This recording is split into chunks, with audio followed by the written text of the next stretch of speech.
अकेला, मैं तब भी हकीकी आजादी के लिए इस मुल्क के लिए खड़ा रहूंगा। क्योंकि ये कोई गलत फहमी में ना रहे कि इस प्रेशर की वजह से मैं शायद पीछे हट जाऊंगा, जिसके ऊपर 2 कातलाना हमले हो चुके हों, दूसरा जुडिशल कॉम्प्लेक्स के अंदर जो मेरे ऊपर इन्होंने पूरा कत्ल करने का प्लान बनाया हुआ था, जिसके ऊपर 2 हमले हो चुके हों, और वो फिर भी पूरी तरह इस अपनी तहरीक के अंदर एक कदम पीछे ना हटे, तो उसको ये समझ आए कि वो पीछे नहीं हटेगा। और जो मैं फिर से कहता हूं कि जो आज मेरे साथ खड़े रह गए हैं, मैं तो अपनी बात नहीं करता, ये कौम आपको याद रखेगी,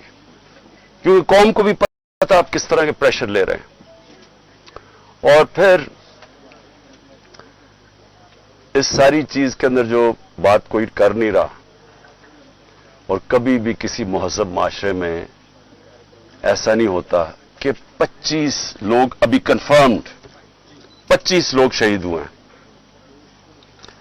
सबके किसी के पास कोई हथियार नहीं था, पुरअमन एहतजाज कर रहे थे और उनको सीधी गोलियां मारी गई हैं।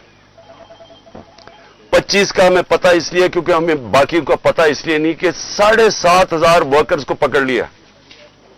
7,500 तहरीक इंसाफ के कारकुनों को पकड़ा हुआ है, तो हमें पता ही नहीं है कि और कितने और शहीद हुए हैं।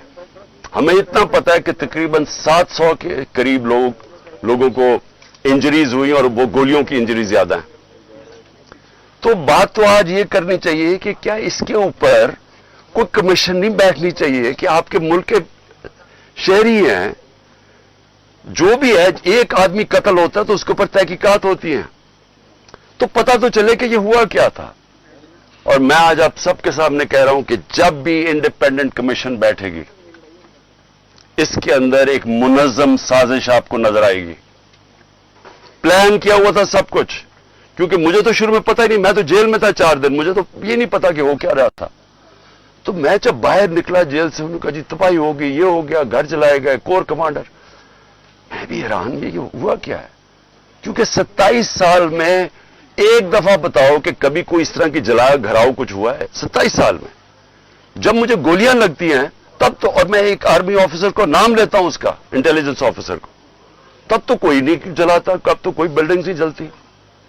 तो ये एकदम क्या हुआ है, तो इसका हमें आप